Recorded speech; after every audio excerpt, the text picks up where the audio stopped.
par la présence de la place accordée à la femme dans l'échiquier mondial. Officialisée le 8 mars 1977 par l'Organisation des Nations Unies, la Journée internationale des droits des femmes a pour objectif de réunir à une même date chaque année les femmes engagées, les féministes, afin de mettre en avant le bilan des avancées par elles réalisées dans la lutte pour les droits des femmes. Cette date, c'est le 8 mars. 8 mars demeure également un rendez-vous important pour marquer les obstacles à franchir et parvenir à cette égalité parfaite des sexes.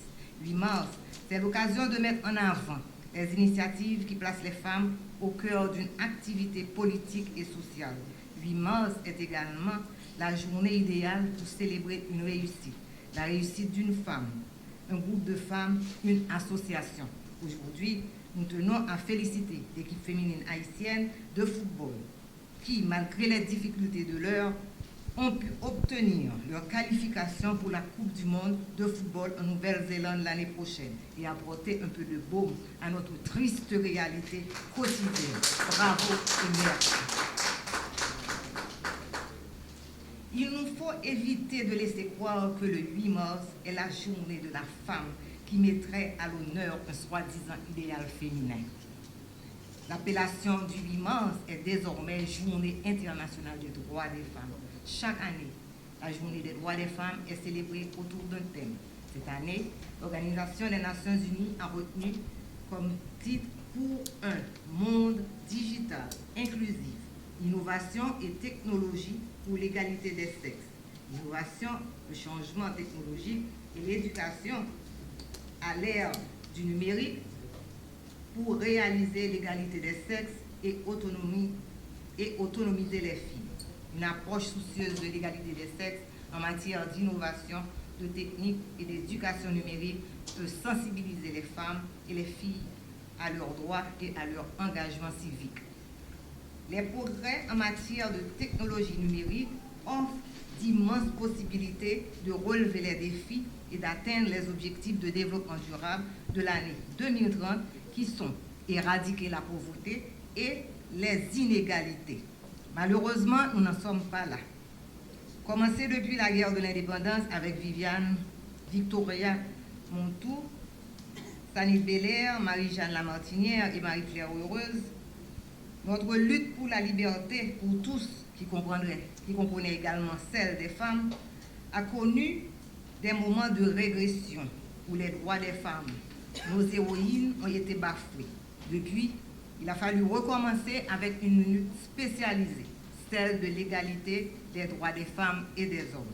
Les Haïtiennes sont toujours victimes des luttes profondes, voire même sanguinaires de notre pays. La situation sociopolitique que nous vivons aujourd'hui en est la preuve. Les déplacements perpétuels des mères traînant après elles leurs enfants. Est-ce normal tout ça? Avocats et droits des femmes a été le thème de la première journée de réflexion du barreau de Port-au-Prince qui a trouvé normal, le 8 mars d'après, soit 2022, de lancer la commission femmes avocates.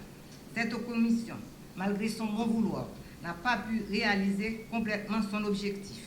Et à peu près un an après, elle n'a pu assister qu'une soixantaine de personnes par devant le parquet et les gardes à vue. Impossibilité d'aller au principal centre pénitentiaire des femmes. Cette année, pour notre troisième année de réflexion, de sensibilisation et de mobilisation, le barreau de Port-au-Prince croit qu'il est important de se pencher sur la situation sécuritaire en Haïti. Du sud au nord, sommes-nous pas toutes en proie à toutes sortes de violations de nos droits, arrestations sans motif légal, séquestration arbitraire, violence, violation des droits les plus élémentaires dans les centres carcéraux et la violation de la libre circulation. Deux panels traitant de l'insécurité, une menace grave pour les droits des femmes dont il faut à tout prix défendre l'exercice, vont nous être présentés. Et à partir de là, nous pourrons tirer les conséquences qui s'imposent. Pour finir, nous allons répéter l'autre. Journée internationale de lutte pour les droits des femmes. Journée parce qu'il est important de se mobiliser, ne serait-ce qu'un jour. International parce que partout dans le monde, des femmes subissent des oppressions.